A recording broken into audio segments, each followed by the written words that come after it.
Well, hey folks, it's your old pal, King Waspinator. Welcome back to Total Party Skills. Much as in real life, in Rift's Earth, the lands of Argentina are often kind of off people's map and disregarded. When in fact, they're easily one of the top three remaining areas on the planet that still have a large, primarily human population that has not been conquered and ruled by non-humans, largely is in control of their own affairs, and has maintained their technology and still some degree of their original cultural identity from pre-cataclysm days. In the Rift setting, Argentina is chopped up into the Silver River republics, which are about four or five little democratic kingdoms, you could say. They all call themselves republics, but they each have their own little kind of quirk going on. They're not a unified land by any stretch. You could, in many ways, call the Silver River republics in Argentina kind of like a analog to the Domain of Man area in the Midwestern old United States and Eastern Canada. They have a lot of things in common. Technology levels are about the same. In the middle of it is a large human fascist state that's increasingly becoming more paranoid and belligerent and making saber rattling kind of crap about going to war with their neighbors. You have a republic of mutant animals. You got a republic that's a mixture of survivors of the cataclysm who maintain their technology, but have also allowed the adoption of the use of magic and allowing DBs to have citizenship and be able to join the government. There's a republic that's largely controlled by an alien race that has humans living amongst them. You have little tiny magic kingdoms. You have roaming barbarians of the plains. Argentina is mostly a temperate, climate similar to the United States and Canada in many ways. Most people have this image of South America as being just all jungle and Mardi Gras parties, and that might be true of Brazil. But in Rift's Earth, Brazil is kind of gone as it once was, and Argentina was lucky enough to have been spared a good chunk of the kind of just essential breaking of the continent's plate itself that happened to the north of it in the jungle areas. But it is past the tropics, and it actually is a fairly lengthwise a tall country, in terms of its longitudinal spread kind of a thing. You look at it on a map, it might seem kind of narrow in the hips, but it's got a pretty good amount of height. So even within its range, at the very northernmost part of Argentina, it's still, it's like southern Texas, northern Mexico, kind of subtropics, and spreading all the way up into like near Arctic, subarctic kind of conditions by the time you get all the way down to the tip. I mean, as in the real world, in Rift's Earth, it is also amongst the most southerly locations that is inhabited on the entire planet. Up until at least we get to find out what's going on with Rift's Antarctica when it ever comes out. The basic core four of your Silver River republics, the main ones, the ones that have the most information on them in detail in the books that you can read about, are Santiago, Cordoba, Achilles, and New Babylon. Cordoba and Santiago kind of have common origins. Santiago in Rift's Earth is not based out of the Santiago in Chile. This is, originates around a much smaller city named Santiago that was a little bit north of the city of Cordoba. When the rifts came, as I was saying, the Argentina area wasn't as physically devastated. Some of the coastal areas, of course, flooded, and there was the eruption of ley lines and dust clouds and emergence of alien creatures and all the other things that happen all around the planet. But the level of devastation was not quite as bad. The city of Cordoba, while smashed, enough of it was intact that it could be rebuilt, and so you kind of had the beginnings of rebuilt human civilization there pretty quickly after the cataclysm came and passed. Buenos Aires and most of the coastal cities were pretty much wiped off the map and all that, but as is to be expected when your ocean has suddenly risen because you dropped a whole continent into the middle of the North Atlantic. But once again, because of the way South America is shaped, Brazil kind of absorbed the bulk of the impact of those events too. Santiago and Cordoba have started off friendly with each other, slightly different approaches to government. Both style themselves as democratic republics. Santiago is more genuine about that. It has like a two-branch government with an executive and a senate. Cordoba, on the other hand, styles itself as a republic and having a president, but it's a president for life position that's been handed off from father to son to daughter to father kind of stuff, over the centuries, 300 years since the cataclysm in the setting. Their government's basically run by a bunch of appointed ministers, so it's all very crony, corruption kind of a thing going on. And it's become increasingly human fascist over the years. It's actually, very in line with most coalition beliefs and outlooks. It also has about the same level of technology. They're able to produce cyborgs and robot power armor. They produce glitter boys. They're one of the main production sites in South America for South America's current crop of glitter boys. They even have some variants, some of which are similar to some of the variants that Quebec has developed on their own. In many ways, in some ways, I kind of compare them slightly more to Quebec, but their overall population is just closer to the coalition in general. And they've grown, kind of increasingly tense with their neighbors, Santiago. They're still very economically tied together, but Santiago is, as I said, more open to allowing DB races to have citizenship and serve in the government and allowing people to use magic, whereas Cordoba's, more uptight and wants the old world back kind of a thing, which means that even though Colombia is way closer to North America and the coalition has some sympathies for them and they've had some amount of ambassadorial exchanges and talk, because of the fact that Colombia has allowed a certain limited amount of DBs and magic use to be permitted, largely so they can produce their anti-monsters, which they need to be able to, keep themselves from being overrun by vampire hordes to the west. That kind of, gives the coalition a little bit of a pause of getting too buddy-buddy with them. But they do have some extremely distant ambassadorial exchange with Cordoba, and they're very much, on the same page. They like each other. The Emperor of the Coalition, Prozac, has regular communications with Cordoba's president for life, Borgia. But the sheer distance, Rift's Earth is not a planet where, regularly scheduled air flight is safe or can really be done. There's no satellite communications. There's no way, you can't maintain a radio exchange transmitter network on the ground because of just how chaotic things are across various regions.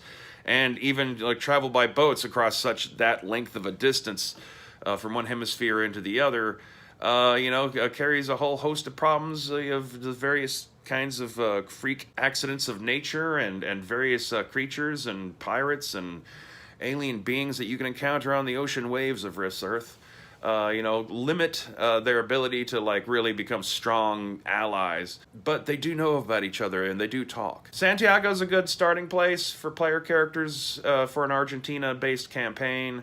Both Santiago and Cordoba do have a lot in common. Santiago has some population of DBs, but it's still primarily human. Around the main core cities, things are a bit more firmly under control, but much like, you find in parts of North America, even the places where the coalition controls, you get far enough out to the cities, even though they might technically claim a certain chunk of land as part of their overall military domain, there is no border, there's no roads, there's no cops, there's little in the way of law and order aside from what is self-enforced or what can be brought out from the cities to deal with particular situations. Monsters and aliens and all sorts of stuff easily crisscross the lands. The more out further from the cities, a thing that's common throughout Argentina are the presence of caudillos, which are little small independent towns, often ruled by kind of a combination rancher noble. They all are independent of each other. There's no common organization amongst them,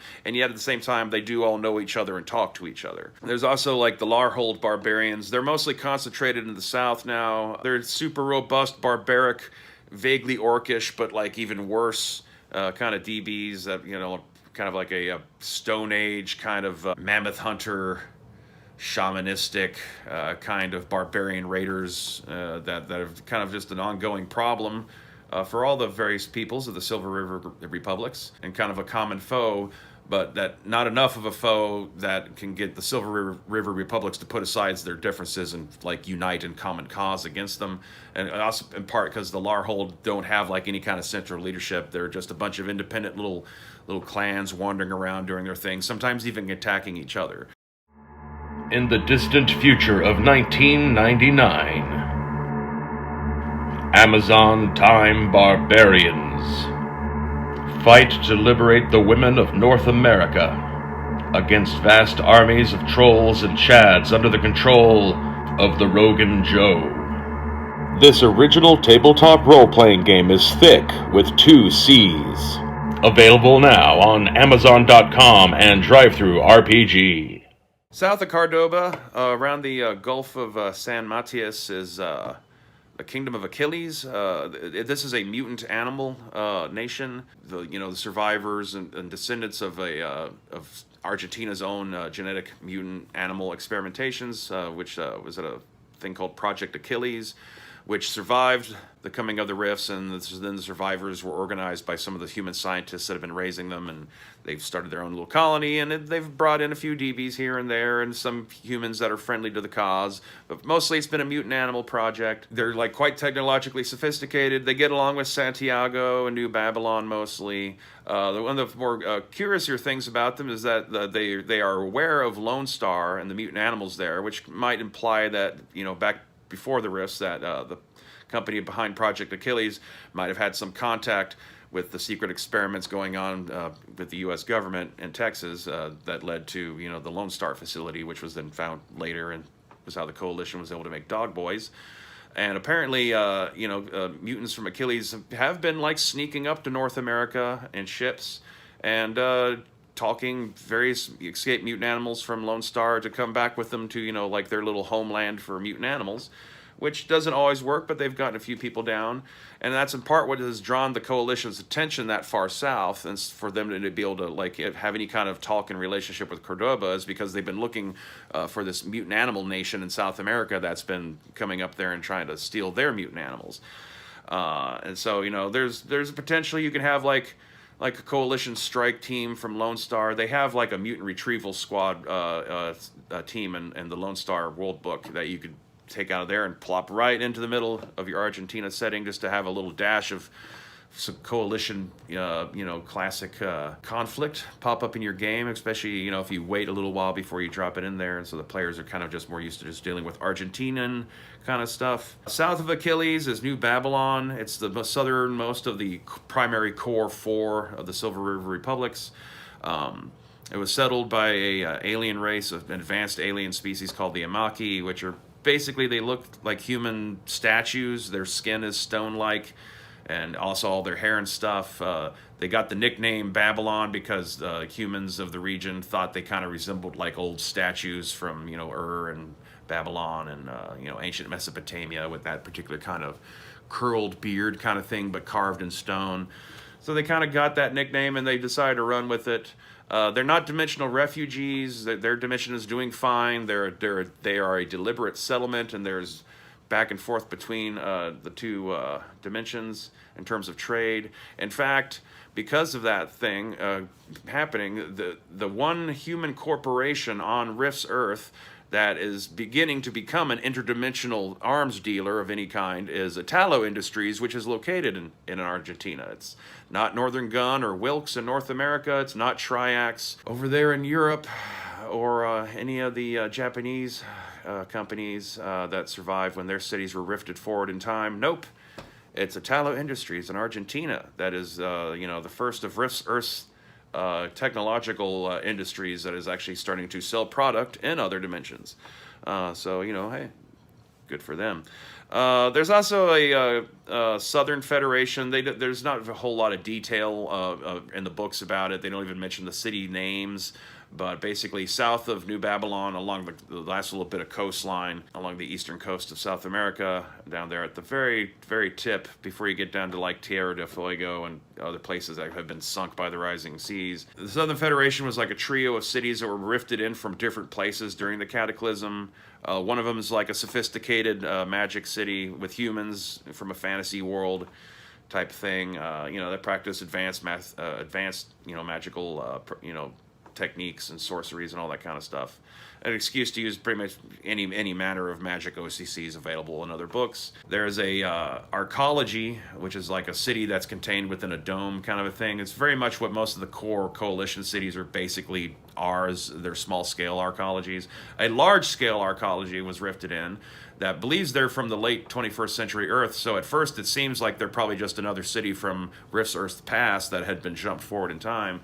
But there's a few differences in how they remember history, and their tech level is higher than it should have been at the end of the 21st century, and so they're theorized to be from an alternate Earth reality that just got pulled through when the rifts emerged on this version of Earth. And the last one is a city that apparently is colonized by humans from Wormwood. In brief, it's sort of a hell dimension, kind of. Souls don't seem to go there or anything, but it's like the land is like this living stone fleshy kind of stuff. The only thing you eat is like worms that you summon up out of the ground. It's populated mostly by demons of these various kind of like unique chaos demon horde. The humans there are like this weird mishmash of like people descended from like ancient Earth Crusaders. A good chunk of the dimensional raiders that attack Rift's Earth are from Wormwood, whether they be demonic or human. And so apparently a city of humans from Wormwood can also be found here in the Southern Federation. Aside from, having to kind of like, they're federated insofar as the mutual protection against the Larhold, but they're still kind of each have their own individual culture and rulership and all that kind of stuff, and they haven't had a chance to become quite as big of a player in the Argentina scene as their neighbors to the north. Most of the oxygen in the room is still sucked up by Santiago, Cordoba, Achilles, and New Babylon. Aside from like other scattered organizations like the Caudillos, there's also the Shining Path, of all things, has actually managed to survive the Rift Cataclysm. So yes, communist revolutionaries are a thing in Rift South America. Most of them are concentrated in the Inca Empire along the west coast. They just kind of naturally transferred over, revolution against the capitalists to revolution against, these gods that would dare rule over man and all that kind of stuff.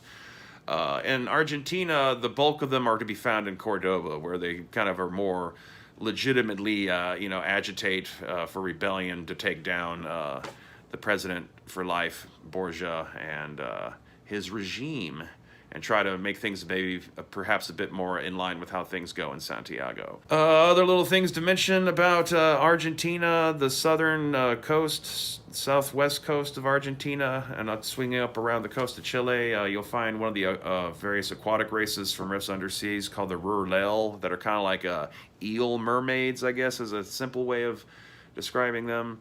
The South Atlantic, right off their coast, has a Devil's Triangle, which is one of the various ocean triangles where ley lines intersect to create a perfect triangle. The Bermuda Triangle off the North American coast is the example that North American audiences would be familiar with. But there's others around the world, and one of which is just off the coast of Argentina. And so sea travel tends to have to hug the coastline for a bit until you get past where Uruguay used to be.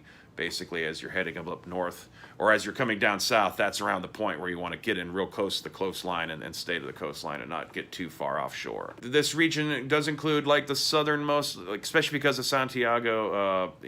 Santiago, like half of it is the northernmost tip of Argentina, but it also includes some parts of Bolivia and most of Paraguay and a little kind of slice of southern Brazil that basically, like, if the northwest corner is like the kind of like just barely touches up into Bolivian territory, and you cut a diagonal line down to the east coast of South America, its northeastern border comes out just a little bit south on the coast from where Sao Paulo used to be, and then Santiago continues down south, and then kind of loops over, follows some rivers. Cordoba is mostly Argentinian, but also does control that little bit of the coastline that used to be Uruguay. And Achilles, New Babylon, and the Southern Federation are all firmly inside the territories that used to be Argentina before the Cataclysm. Also in the Atlantic, the Not Ill, which are kind of like these cephalopod type aliens, are like the dominant undersea power of that region. So if you're looking also to incorporate the ocean-going aspects of an Argentinian-based campaign, you'll want to do a little reading up on them and come up with ideas of how they might figure into the sort of adventuring opportunities you could be coming up with for players. So that's about it. Tell me in the comments below what you think. Hit like and subscribe, and as always, stay Wasman!